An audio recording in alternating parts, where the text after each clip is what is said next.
ശ്രീ അജിത് കുമാർ, ഇതുവരെയുള്ള കേസുകളുടെ കാര്യത്തിൽ, ഇതുമായി ബന്ധപ്പെട്ട് നടന്ന കേസുകളുടെ കാര്യത്തിൽ കാര്യങ്ങളെല്ലാം അങ്ങനെ തന്നെ ആയിരിക്കും ഉണ്ടാവുക. ജുഡീഷ്യൽ അന്വേഷണത്തെ സംബന്ധിച്ചുള്ള തീരുമാനം അത് ഉണ്ടാവും. മീഡിയ റൂം തുറക്കുന്ന കാര്യത്തിൽ അത് ചീഫ് ജസ്റ്റിസ് തീരുമാനിക്കും. ഇങ്ങനെയൊക്കെയുള്ള കാര്യങ്ങൾ ഇങ്ങനെയൊക്കെ മാത്രമാണ് ഇന്നത്തെ ചർച്ചയിൽ തീരുമാനങ്ങൾ ഉണ്ടാകുന്നത്. അവിടെയാണ് PC ജോർജിൻ്റെ ഗുരുതരമായ ആരോപണം ഉണ്ടായിരിക്കുന്നത്. ഇത് എന്താണ് ഈ ഒരു ഒത്തുതീർപ്പ് ചർച്ച എന്നത് ഒരു തട്ടിക്കൂട്ട് ചർച്ചയാണ് എന്ന നിലയ്ക്കുള്ള ആരോപണവും ഉയർന്നിരിക്കുന്നത്. ആ ആരോപണത്തിന് പ്രസക്തിയുണ്ടോ? അല്ല, തട്ടിക്കൂട്ട് ചർച്ചയാണോ? തട്ടിക്കൂട്ട് ചർച്ച ഒരു പ്രശ്നം പരിഹരിച്ചാൽ മുഖ്യമന്ത്രി ഇടപെടുന്നതിൽ കവിഞ്ഞ് പിണറായി വിജയനെ പിന്നെ എന്താ ചെയ്യാൻ കഴിയുക? പിണറായി വിജയനെ ഈ ചർച്ചയിൽ ഇതുപോലെ മാധ്യമങ്ങളും രണ്ട് പൊതുസമൂഹത്തിൽപ്പെട്ട പ്രധാനപ്പെട്ട രണ്ട് ഗ്രൂപ്പുകൾ ഇടഞ്ഞു നിൽക്കുമ്പോൾ അതിൽ പങ്കെടുത്തെങ്കിൽ അതിൽ ഒരു മധ്യസ്ഥനായി പങ്കെടുത്തില്ലെങ്കിൽ എല്ലാവരും കൂടെ പിണറായി വിജയൻ്റെ മേക്കിട്ട് കയറില്ലേ? അതുകൊണ്ട് പിണറായി വിജയൻ ചെയ്തു പ്രധാനപ്പെട്ട പ്രശ്നം. അതുകൊണ്ട് പ്രശ്നം പരിഹരിക്കുമോ എന്നുള്ളതാണ്. പ്രശ്നം പരിഹരിക്കില്ല. പ്രശ്നം പരിഹരിക്കണമെങ്കിൽ ഈ രണ്ട് ഗ്രൂപ്പുകളും തമ്മിൽ മാനസികമായൊരു ഐക്യം വേണം. ഈ ഐക്യത്തിനുള്ള സാഹചര്യം ഇതുവരെ ഉണ്ടായിട്ടില്ല എന്നുള്ളതാണ് പ്രധാനപ്പെട്ട പ്രശ്നം. ആദ്യം ചെയ്യേണ്ടത് മാധ്യമപ്രവർത്തകരിൽ അക്രമം നടത്തിയവരുണ്ടെങ്കിൽ അവരെ കുറ്റവിചാരണ ചെയ്യൂ എന്നാണ് ഞങ്ങൾ ആവശ്യപ്പെടുന്നത്. നിങ്ങൾ വീഡിയോ പരിശോധിക്കൂ. ഞങ്ങൾ കുറ്റവിചാരണയ്ക്ക് തയ്യാറാണ്. ഞാനുൾപ്പെടെ കേസിൽ പ്രതികളായ ഞാനും തിരുവനന്തപുരത്തെ മാർഷലും നിങ്ങളുടെ മാതൃഭൂമിയിലെ മാർഷലും ഉൾപ്പെടെ ഇപ്പോഴും കേസിൽ പ്രതികളാണ്. ഞങ്ങൾ തയ്യാറാണ്. പക്ഷേ അഭിഭാഷകർ അതിന് തയ്യാറുണ്ടോ? അഭിഭാഷകർ ഊരുവിലക്ക് കൽപ്പിക്കാനും ഇതുപോലെയുള്ള ഇടയലേഖനം ഇറക്കാനും നിങ്ങളുടെ അഡ്വക്കേറ്റ്സ് അസോസിയേഷൻ്റെ ഇപ്പോഴത്തെ അവസാനം ഇറങ്ങിയ സർക്കുലർ മാത്രം വായിച്ചാൽ അതിനെ ആർക്ക് ഡിഫെൻഡ് ചെയ്യാൻ പറ്റും? മാത്രമല്ല ഇന്നലെ അവർ തീരുമാനിച്ചു എന്ന് ഞാൻ അറിഞ്ഞത് ഇനി ചർച്ചകളിലൊന്നും പങ്കെടുക്കണ്ട. ഇവരാരാ ഇങ്ങനെയൊക്കെ തീരുമാനിക്കാൻ? ചർച്ചകളല്ലേ വേണ്ടത്? ചർച്ചകളിൽ ആരും പങ്കെടുക്കുന്നില്ല. പിന്നെ കുറേ പങ്കെടുക്കുന്ന ആൾക്കാരെയൊക്കെ ഊരുവിലക്ക് കൽപ്പിക്കുക, എന്നിട്ട് അവർക്കൊക്കെ ഇടയലേഖനം ഇറങ്ങി അവരെയൊക്കെ നിശബ്ദരാക്കുക. അത് പാടുണ്ടോ? അങ്ങനെ ഒരു ഗൗണിനകത്ത് മാധ്യമപ്രവർത്തകർ വൃത്തികേട് കാണിച്ചാൽ ഞങ്ങൾ അവരെ സപ്പോർട്ട് ചെയ്യുന്നില്ല.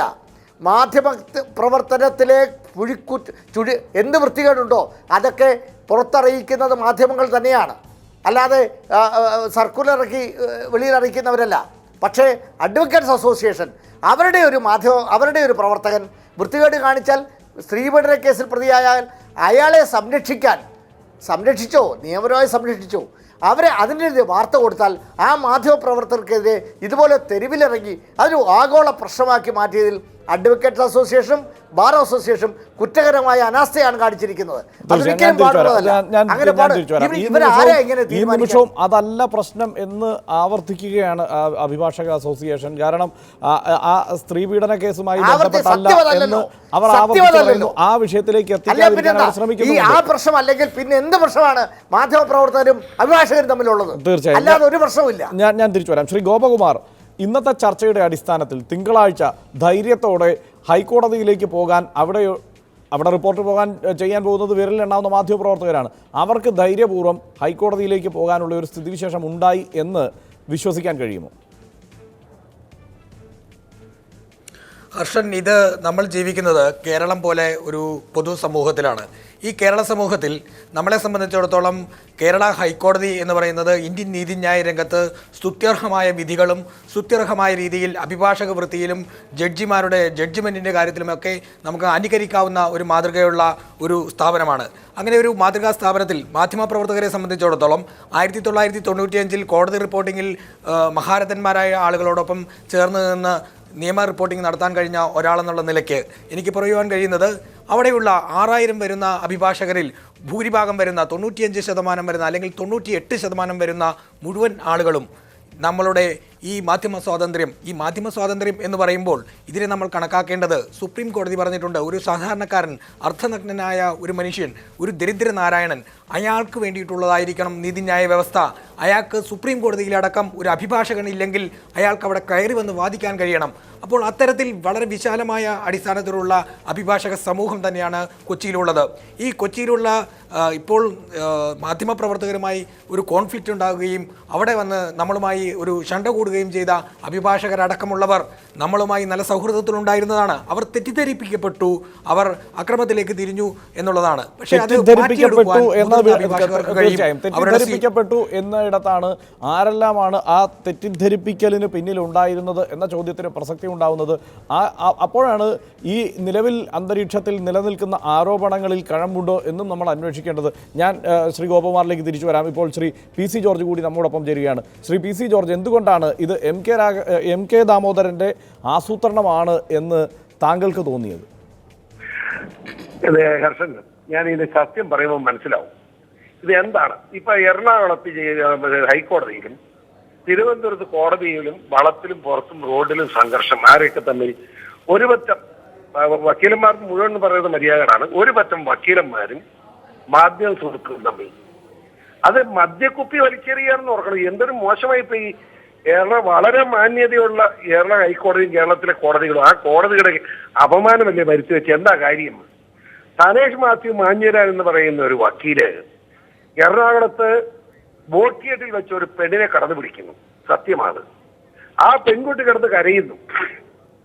ആൾക്കാർ ഓടിക്കൂടി ഇവരെ എടുത്തിട്ട് തല്ലുന്നു. ഈ ധനേഷ് മാത്യു മാഞ്ഞുരാനെ തല്ലുന്നു. അവള് പെൺകുട്ടി പേടിച്ച് പോലീസ് സ്റ്റേഷനിലേക്ക് പോയിക്കുന്നു. പോലീസ് പാഞ്ഞു വരുന്നു. ഇവരെ പിടിക്കുന്ന 2 പൂശും പൂശി കൊണ്ടുപോയി കേസെടുക്കുന്നു. മൊഴിയുടെ അടിസ്ഥാനത്തിൽ കേസെടുത്തപ്പോ ദാമോദരൻ വക്കീല് അങ്ങനെ സ്വാധീനം ഉപയോഗിച്ചുകൊണ്ട് ഇവനെ അതിൽ നിന്ന് കേസിൽ നിന്ന് മോചിപ്പിക്കാൻ വരെ നീക്കം പോലീസ് വഴി നടത്തി. പക്ഷെ അത് നടന്നില്ല.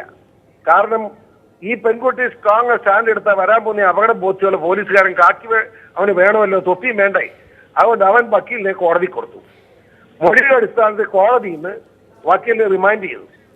ആ റിമാൻഡ് ചെയ്ത് കഴിഞ്ഞ് അന്ന് രാത്രി ഈ വക്കീലിന്റെ അപ്പൻ ഈ പെൺകുട്ടി വീട്ടിൽ പോയി കാലെ പിടിച്ച് കരഞ്ഞു. അതൊക്കെ നേരിട്ട് അറിഞ്ഞിട്ടായി പറയുന്നത്. കരഞ്ഞെന്ന് മാത്രമല്ല, ധനേഷ് മാത്യു എന്ന വക്കീലിന്റെ ഭാര്യയും 2 മക്കളും ആത്മഹത്യ ചെയ്യാൻ നിൽക്കുകയാണ്.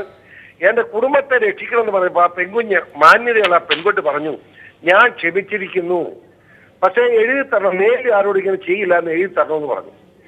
ഈ തന്ത നേരിട്ട് ധനേഷ് മാത്യുവിന്റെ അപ്പൻ ആ പെൺകുട്ടിക്ക് എഴുതി കൊടുത്തു. ഞാൻ ഇങ്ങനെ വന്നു, അബദ്ധം പറ്റി, ഇങ്ങനെ എന്റെ മകൻ തെറ്റ് ചെയ്തു, ക്ഷമിക്കണം, എഴുതി കൊടുത്തു. അതിന്റെ അടിസ്ഥാനത്തിൽ ഈ വക്കീൽ വേറൊരു വക്കീൽ എഴുതി കൊടുത്ത ഇംഗ്ലീഷിലുള്ള അഫിഡവിറ്റ്, അതായത് ഇവനാണ് ഈ വക്കീലാണ് കടന്നു പിടിച്ചെന്ന് ബോധ്യമില്ല എന്ന തരത്തക്ക രീതിയിൽ അഫിഡവിറ്റ് കൊടുത്തു. ആ കുട്ടി ഒപ്പിട്ട് കൊടുത്തു. ഈ ഒപ്പിട്ട് കൊടുത്തതിന്റെ അടിസ്ഥാനത്തിൽ പിറ്റേ ദിവസം കോടതിയിൽ നിന്ന് ഇയാൾക്ക് ജാമ്യം കിട്ടി. ഒരു വക്കീലെന്നുള്ള ഒരു സ്നേഹവും കോടതിക്കുണ്ടല്ലോ. ആ ജാമ്യം മേടിച്ച് വക്കീൽ പോയി കേസ് തീർക്കുന്നതിന് ഇവിടെ അയാൾ ചെയ്തത് എന്താണെന്നറിയാമോ? അയാളെന്ത് അദ്ദേഹം കൂടി ദാമോദരന്റെ ഉപദേശപ്രകാരം, അതാണ് എം കെ ദാമോദരൻ തെറ്റ് ചെയ്തെന്ന് ഞാൻ പറഞ്ഞത്. ആ ഉപദേശത്തിന്റെ അടിസ്ഥാനത്തിൽ മുഖ്യമന്ത്രിക്ക് ഒരു പരാതി, നിരപരാധിയായ വക്കീലിനെ കള്ളക്കേസിൽ കൊടുത്ത് റിമാൻഡ് ചെയ്തു, പോലീസ് സബ് ഇൻസ്പെക്ടർ വരുന്ന നടപടി വേണം. എവിടെപ്പോ നിൽക്കും? ദാമോദരൻ വക്കീലിന്റെ പരാതിയാവുമ്പോ ദാമോദരൻ വക്കീലിന് പുറകെ നിൽക്കുമ്പോ പിണറായി വിജയനിൽ നിന്ന് വരാൻ പോകുന്ന ഉത്തരവിനെ പറ്റി ബോധ്യമുള്ള പോലീസ് ഓഫീസർമാർ ഞടുങ്ങി. അവര് പെണ്ണിനെ നോട്ടീസ് കൊടുത്ത് വന്നു. പെണ്ണിനോട് കാര്യങ്ങൾ ചോദിച്ചപ്പോ അവള് പറഞ്ഞു രാത്രി വന്ന് ഇങ്ങനെ ചെയ്തതാണ്. ആ ബുദ്ധിമായ പോലീസ് ഓഫീസർമാർ എന്ത് ചെയ്തു? ഇവിടെ നേരെ കോടതി കൊണ്ട് 164 സ്റ്റേറ്റ്മെന്റ് കൊടുത്തു. മജിസ്ട്രേറ്റിന് മുമ്പിൽ അവൾ 164 സ്റ്റേറ്റ്മെന്റ് കൊടുത്തപ്പോ ഈ അപ്പൻ വീട്ടിൽ വന്നത് ഉൾപ്പെടെ കൊടുത്ത അഫിഡവിറ്റ് മാത്രമല്ല ക്ഷമാപണം എഴുതി കൊടുത്തു ഉൾപ്പെടെ എല്ലാം കോടതിയുടെ മുമ്പിലെത്തി. അതോടുകൂടി മജിസ്ട്രേറ്റ് ചൂടായി. പക്ഷേ അതിനൊക്കെ തീർച്ചയായും അതാണ് ആത്യന്തികമായി അതുമായി ബന്ധപ്പെട്ട വിഷയങ്ങളും അത് സംബന്ധിച്ച ഹൈക്കോർട്ട് അസോസിയേഷൻ്റെ യോഗത്തിലുണ്ടായ പ്രമേയം സംബന്ധിച്ച തർക്കവും ഒക്കെ തന്നെയാണ് ഏറ്റവും ഒടുവിൽ മാധ്യമപ്രവർത്തകർക്ക് നേരെ ഈ നിലയ്ക്ക് സംഘം ചേർന്നുള്ള ഒരു ആക്രമണത്തിലേക്ക് കാര്യങ്ങളെ കൊണ്ടെത്തിച്ചത്. പക്ഷേ അത് മാധ്യമപ്രവർത്തകരെ ആക്രമിക്കത്തക്ക തരത്തിൽ അതിനൊരു ആസൂത്രണത്തിൻ്റെ സ്വഭാവം ഉണ്ടായിരുന്നോ?